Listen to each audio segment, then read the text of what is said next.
Hello students, welcome to my channel gold quest academy. আমি আবার চলে এসেছি তোমাদের উপপাদ্য করাতে। তো আগের দিন তোমাদের করেছিলাম যে ব্যাস নয় এরূপ একটি জ্যায়ের ওপর বৃত্তের কেন্দ্র থেকে কোনো লম্ব অঙ্কন করা হলে সেই লম্বটি বৃত্তের জ্যাটিকে সমদ্বিখণ্ডিত করে, এটা করেছিলাম আগের দিন। আজ করাবো আর একটি উপপাদ্য, সেটা হচ্ছে কি, ব্যাস নয় এরূপ কোনো জ্যাকে যদি বৃত্তের কেন্দ্রগামী কোনো সরলরেখা সমদ্বিখণ্ডিত করে তাহলে ওই সরলরেখা জ্যাটির ওপর লম্ব হবে। উপপাদ্যগুলি তোমাদের আমি এমন ভাবে করাবো, তোমরা পরীক্ষায় নিজের মতো করে বানিয়ে লিখে আসতে পারবে। তোমাদের মুখস্থ করার কোনো রকম কোনো প্রয়োজন পড়বে না। তোমরা তোমাদের বই দেখতেও হবে না। তোমরা নিজের মতো করে উপপাদ্য ছবি আঁকবে, নিজের মতো করে নাম দেবে, নিজের মতো করে ভাষা লিখে বানিয়ে লিখে আসতে পারবে। আর প্রতিটি উপপাদ্য তোমরা 5-এ 5 পাবে। তো এটা আজ করাবো তোমাদের আমি। তো করাচ্ছি, একটু ফার্স্টে একটু বুঝিয়ে দিই কি বলতে চাইছে। বলেছে যে ব্যাস নয় এরূপ কোনো জ্যাকে যদি বৃত্তের কেন্দ্রগামী কোনো সরলরেখা সমদ্বিখণ্ডিত করে। তো প্রথমত আমাদের একটা বৃত্ত আঁকতে হবে, আলটিমেটলি একটা বৃত্ত আঁকতে হবে, কারণ এখানে বৃত্ত বলে দেওয়া হয়েছে। তো একটা বৃত্ত আঁকি আমরা ফার্স্টে।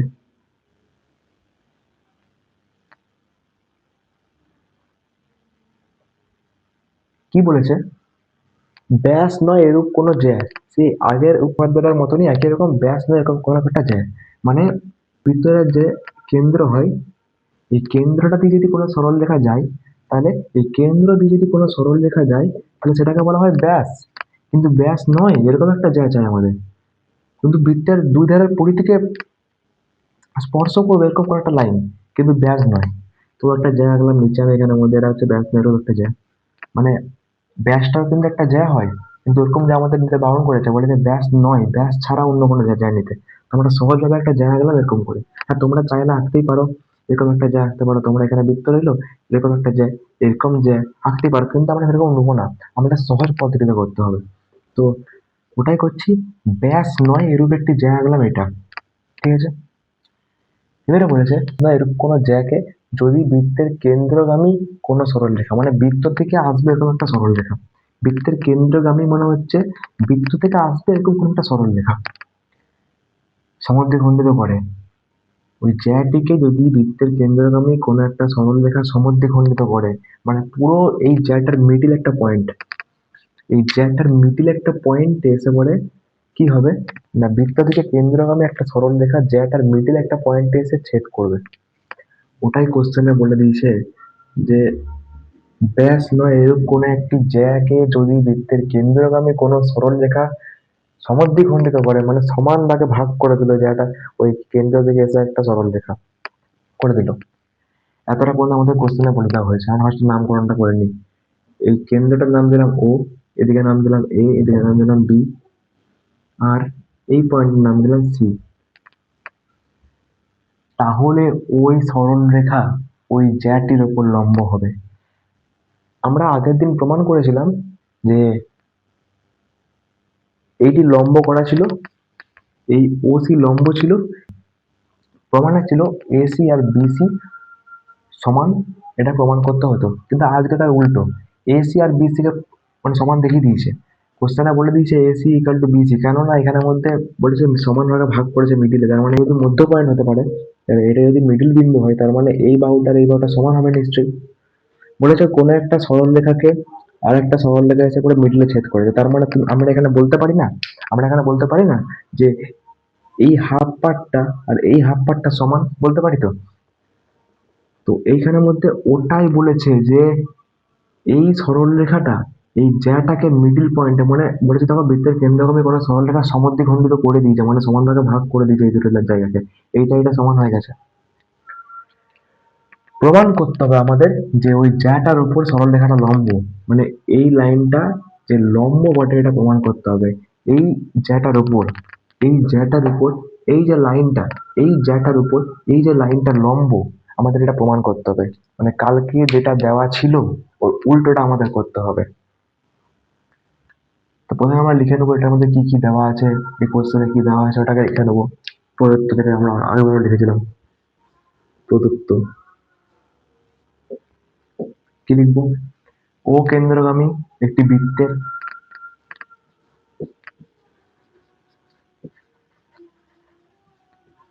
ও কেন্দ্রগামী একটি বৃত্তের ওপর ব্যাস নয় এরূপ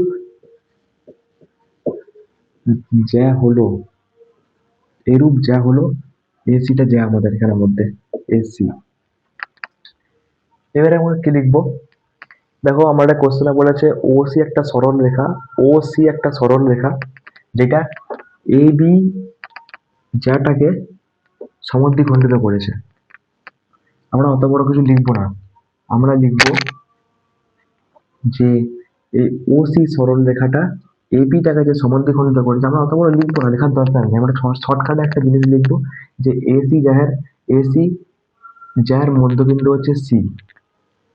আমি তো বললাম যে এই যে সরল রেখাটা এটাকে সমান ভাগে ভাগ করেছে মিডল পয়েন্টে, তাহলে নিশ্চয়ই এ আর বি এর মধ্যবিন্দু সি হয়। শর্টকাটে লিখবো, আমরা অত বড় কিছু লিখবো না, আমরা শুধু শর্টকাটে লিখবো এটা। হ্যাঁ, পূর্ণাসের এবার লিখবো যে এ সি জ্যাটার মধ্যবিন্দু হচ্ছে সি, এ সি জ্যা এর মধ্যবিন্দু হচ্ছে সি। হয়ে গেল। আমরা এর বেশি এখানে কিছু লিখবো না, বেশি মানে ক্যাচাল করে লাভ নেই। ছোটর মধ্যে একটা ভালো পয়েন্ট লিখে দিলেই চলবে, তুই 5-এ 5 পেয়ে যাবে তোমরা। প্রদত্ত লিখে দিলাম ও কেন্দ্রগামী একটি বৃত্তের ওপর ব্যাস দেয় এরূপ একটি যা হচ্ছে এসি। ও কেন্দ্রগামী একটা বৃত্ত করলাম, এর উপর একটা এসি না, বলবো না, ও কেন্দ্রগামী একটা বৃত্তের উপর ব্যাস দেয় এরূপ একটা যা হচ্ছে আমাদের এবি, যেটা হচ্ছে এবি। আর এবি জ্যার মধ্যবিন্দু হচ্ছে এবি, এবি জ্যার মধ্যবিন্দু হচ্ছে সি, এবি জ্যাটার মধ্যবিন্দু সি। এটা প্রমাণ করে দিলাম। এইবারে আমাদের যেটা লিখতে হবে, এটা আমাদের লেখা ছিল প্রদত্ত, লিখে দিলাম। এবারে আমাদের যেটা লিখতে হবে সেটা হচ্ছে প্রমাণ করবো যে প্রত্যেকটা একই সেম জিনিস, প্রমাণ করবো যে কি প্রমাণ করতে হবে? তাহলে ওই সরল রেখা ওই জ্যার ওপর লম্ব, ওই সরল রেখা ওই জ্যার ওপর লম্ব, এটা প্রমাণ করতে হবে। এই যে সরল রেখাটা ওসি সরল রেখাটা এ বি জ্যাটার উপর লম্ব প্রমাণ করতে হবে। যেই সরল রেখাটা যেই জ্যাটার উপর লম্ব, মানে যেই সরল রেখাটা লম্ব হয় ওই সরল রেখাটাকে আগে রাখতে হয় ও সি, যার উপর লম্ব হয় ওটাকে পরে রাখতে হয় এ বি। লম্ব চিহ্ন হচ্ছে এরকম উল্টোটি। এই সরল রেখাটা ওসি সরল রেখাটা এ বি জ্যাটার উপর লম্ব, তো যেটা লম্ব হয় সেটাকে আগে রাখতে হয়, আর যার উপর লম্ব হয় সেটাকে পরে রাখতে হয়। মিডলে উল্টোটি দিতে হয়, উল্টোটি মানে লম্ব চিহ্ন। এটা হচ্ছে ফরম্যাট। তো প্রমাণ করব যে আমরা ভাষায় লিখতে পারি যে ও সি সরল রেখাটি এ বি যার উপর লম্ব, লিখতে পারি ও সি সরল রেখাটি এ বি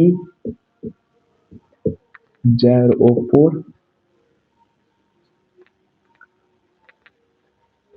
লম্ব। অত বড় না লিখতে পারি আমরা, আমরা ছোট মতো লিখে দেবো যে প্রমাণ করব যে ও সি লম্ব এ বি, অথবা ও সি লম্ব এ বি। আমরা কনসেপ্ট বুঝবো, কনসেপ্টের মধ্যে যতটা শর্ট করা যায়, মানে সঠিক অ্যান্সার অনুযায়ী যতটা শর্ট করা যায় আমরা অত শর্ট করে লিখবো। শর্ট করলে কি হবে, তোমাদের সময় কম, মানে সময় তোমাদের কম লাগবে উপপাদ্যগুলোতে। এরপরে তোমরা পরীক্ষায় যখন উপপাদ্যটা করবে ওখানে তোমরা সময়, এখানে তোমরা সময় কম দিবে, 5 নম্বর পেয়ে যাবে, বাকি অঙ্কগুলো তোমরা সময় পেয়ে যাবে যে। তো ওই জন্যই বলছি যে কনসেপচুয়াল বুঝো। তো এত বড় আমরা লিখবো না, ওসি সরল রেখাটি এবি যার উপর লম্ব, অত বড় লিখবো না। আমরা লিখবো ও সি লম্ব এ বি, এই শুধু এইটুকু। এবারে তোমরা যদি মানে ভুলে যাও বা তোমার যদি বুঝতে অসুবিধা হয় তোমরা এটাই লিখো যে ও সি সরল রেখাটি এ বি যার উপর লম্ব, এটা মুছে দিলাম। ঠিক আছে, এটা লিখলাম। এইবারে আমরা অঙ্কন করব, আমাদের ত্রিভুজ ছাড়া প্রমাণ হবে না, অঙ্কন করব। অঙ্কন যদি আমরা দেখিয়ে দিই এটা ত্রিভুজ একটা, এটা ত্রিভুজ একটা, অঙ্কনটা কি করলাম দেখো, সেম অঙ্কন। ও বিন্দু থেকে এ বিন্দু যুক্ত করলাম, আগের ভিডিওতে বলেছি। আর ও বিন্দু থেকে বি বিন্দু যুক্ত করলাম, আগের ভিডিওতে বলেছি। অঙ্কনে কি করব, ও কমা এ এবং ও কমা বি যুক্ত করলাম। আগের ভিডিওতেও বলেছি যে ও আর এ আর ও আর বি এই দুটোকে যুক্ত করে দিলাম। কেন কেন যুক্ত করলাম দেখো, এই একটা ত্রিভুজ হয়ে গেল আর এই একটা ত্রিভুজ হয়ে গেল। এর ফলে কি হচ্ছে, প্রমাণ করতে দিয়েছে আমাদের ও সি লম্ব এবি। লম্ব প্রমাণ করবো কি করে, আমরা সবসময় জানি যে যদি একটা কোনো সরলরেখার উপর আরেকটা সরলরেখার লম্ব হয়, তাহলে এই ধারের যে কোণটা হয় আর এই ধারের যে কোণটা হয়, এই দুটো কোণ সমান হয়, মানে কোণ দুটো 90 ডিগ্রি হয়, হয়তো। যখন আমরা প্রমাণ করে দিতে পারবো যে এই ত্রিভুজটা আর এই ত্রিভুজটা সর্বসম, তখন আমরা বলতে পারবো যে এই কোণটা এই কোণটা সর্বসম, মানে এই কোণটা সমান এই কোণটা সমান, এই বাহুটা এই বাহুটা সমান, এই বাহুটা এই বাহুটা সমান, এই ত্রিভুজের মানে একটা ত্রিভুজের সঙ্গে অন্য একটা ত্রিভুজের প্রত্যেকটা জিনিস সমান, কোণটা সমান, তখন বলতে পারবো। তো কোণ দুটো সমান মানে কোণটা যেহেতু যেহেতু এটা মধ্যবিন্দু আর কোণ দুটো যেহেতু সমান, তার জন্য 90 ডিগ্রি হবে না, আমরা এটা বলতে পারবো। এবারে প্রমাণে যাবো, ডাইরেক্ট প্রমাণ। প্রমাণে কি করব, প্রমাণে দেখো এই একটা ত্রিভুজ একটা ত্রিভুজ, এই দুটো ত্রিভুজ লিখবো। ত্রিভুজ ও এ সি এবং ত্রিভুজ ও বি সি। ত্রিভুজ ও এ সি আর ত্রিভুজ ও বি সি, এই দুটো ত্রিভুজ কমা দিয়ে এদের ত্রিভুজ থেকে পাই কি কি পাই দেখো, তিনটে পয়েন্ট লিখতে জানি আমরা। আমি তোমাদের আগে থেকে বলেছি তিনটে পয়েন্ট লিখতে হয়, তিনটে পয়েন্ট লিখতে হয়। কি কি দেখো, সাধারণ বাহু ও সি, সাধারণ বাহু আগেরটা তো বলেছি। কেন না, এই ত্রিভুজটা ও সি কে ইউজ করছে আর এই ত্রিভুজটাও ও সি কে ইউজ করছে। তো দুটো ত্রিভুজের যখন একটাই বাহু, তার মানে বাহু দুটো সমান, সমান বাহু দুটো। ওটাই জন্য লিখবো যে আমরা ও সি আর ও সি সাধারণ বাহু একটা। 2 নম্বর, আগের ভিডিওতেও বলেছি ও এ, ও থেকে এ, এই ও থেকে এ আর ও থেকে বি এই দুটো সমান। কেন না, একই বৃত্তের ব্যাসার্ধ, একই বৃত্তের যতগুলো ব্যাসার্ধ আঁকা হোক না কেন, সবকটা ব্যাসার্ধ কিন্তু সমান হয়। একটা বৃত্তের মধ্যে যদি আমি এখান থেকে এখানে ব্যাসার্ধ আঁকি, এখান থেকে এতটা বড় দাগ টানি, এখান থেকে এতটা দাগ টানি, যতগুলোই ব্যাসার্ধ আঁকি, একটা বৃত্তের মধ্যে যতগুলোই ব্যাসার্ধ আছে প্রত্যেকটা ব্যাসার্ধের মান সমান হয়, মানে মাপটা সমান হয়। তো দেখো ও এ একটা ব্যাসার্ধ আর ও বি একটা ব্যাসার্ধ, কিন্তু একটা বৃত্তের মধ্যে, কিন্তু তার মানে ও এ আর ও বি দুটো সমান। এটা লিখবো ও এ ইকুয়াল টু ও বি। কেন না, একই বৃত্তের ব্যাসার্ধ।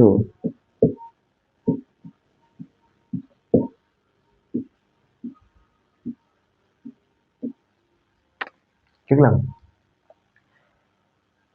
বাহু সমান হয়ে গেল, একটা বাহু সমান হয়ে গেল, বাহু সমান হয়ে গেল, দুটো বাহু সমান হয়ে গেল, এই বাহুটা সমান হয়ে গেল, এই দুটো বাহু সমান হয়ে গেল। আর একটা পয়েন্ট চাই, 3 নম্বর পয়েন্ট। দেখো ভাবো কি করতে হবে, ভাবো।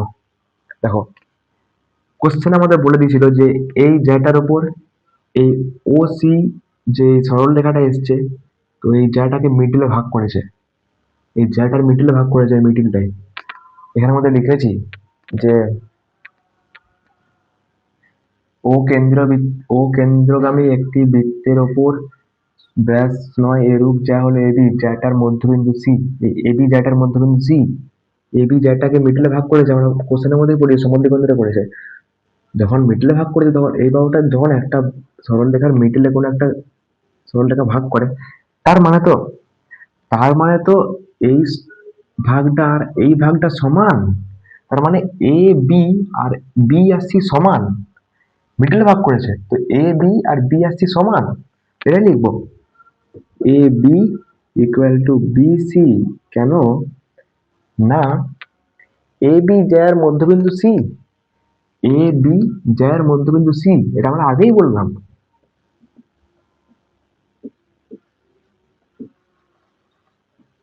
এ বি যার মধ্যবিন্দু সি। এইবারে দেখো এ বি যার মধ্যবিন্দু সি করে দিলাম। এইবারে দেখো তিনটে বাহু সমান হয়ে গেল। এর ফলে আমরা কি বলতে পারি যে এই ত্রিভুজটা সর্বসম। ওটা লিখি অতএব ত্রিভুজ ও এসি আর ও বিসি ত্রিভুজ ও বিসি সর্বসম চিহ্ন কি এরকম, আগেই বলেছি সর্বসম চিহ্ন হচ্ছে এরকম, ইকুয়ালটার পরে এস এর মতো একটা চিহ্ন দিতে হবে সর্বসম চিহ্ন। ও এসি সর্বসম ওবিসি কোন শর্তানুসারে?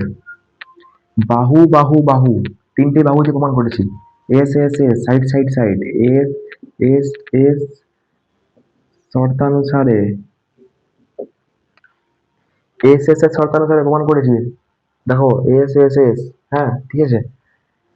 দুটো ত্রিভুজ সর্বসম মানে কি? দুটো ত্রিভুজের যা কিছু হবে সবই সমান। আমরা এখন বলতে পারি যে ও সি এ ত্রিভুজটা আর ও সি বি ত্রিভুজটার মধ্যে এই কোণটা আর এই কোণটা সমান, কারণ ও সি এ ত্রিভুজের এই কোণটা আর ও সি বি ত্রিভুজের এই কোণটা সমান বলতে পারি।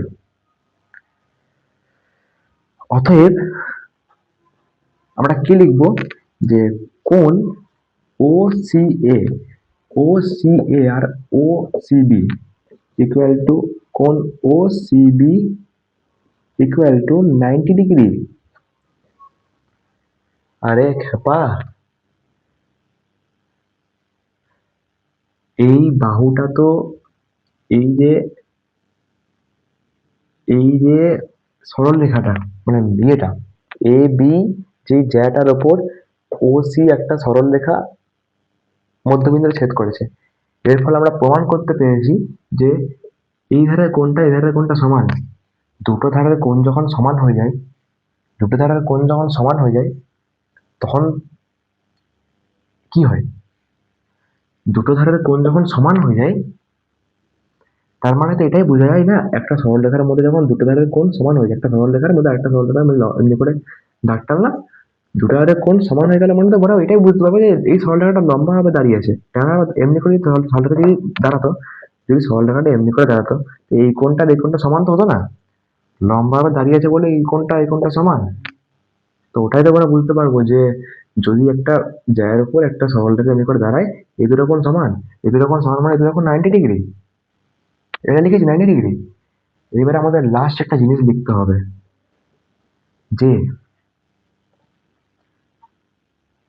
অতএব 90 ডিগ্রি হয়ে গেছে মানে এটা আমরা লম্ব বলতে পারি, কারণ একটা সরল রেখার উপর যখন একটা বাহু দাঁড়িয়ে থাকে আর যে দূরত্ব যদি 90 ডিগ্রি হয়, দুদিক যদি 90 ডিগ্রি হয়, একটা সরল রেখার উপর একটা বাহু দাঁড়িয়ে আছে, দুদিক যদি 90 ডিগ্রি হয়, তাহলে আমরা এটা বলতে পারি যে এই বাহুটার উপর এই সরল রেখাটা লম্বা ভাবে দাঁড়িয়ে আছে, তার মানে এটা লম্ব। আমরা এটা এখানে লিখবো। অতএব প্রমাণ করতে কি বলেছে, ও সি লম্ব এ বি, শর্টকাটে লিখছি ও সি লম্ব এ বি প্রমাণিত। এই অঙ্কটা করলে তোমরা 5-এ 5 পেয়ে যাবে যদি এরকম করে আসো। তো তোমাদের আরো যতগুলো উপপাদ্য আছে সবকটা উপপাদ্য আমি এবার ভালো করে বুঝাবো। আর এত ভালো করে বুঝাবো, তোমরা যদি কনসেপচুয়াল উপপাদ্যগুলি বুঝো আমার কাছে, তো পরীক্ষায় তোমরা নিজের মতো করে বানিয়ে লিখে আসতে পারবে। তো এর জন্য পরবর্তী পার্টগুলো তোমরা দেখবে। আর এই ভিডিওটা তোমাদের ভালো লেগে থাকে তো লাইক, সাবস্ক্রাইব এন্ড শেয়ার করে দিতে পারো।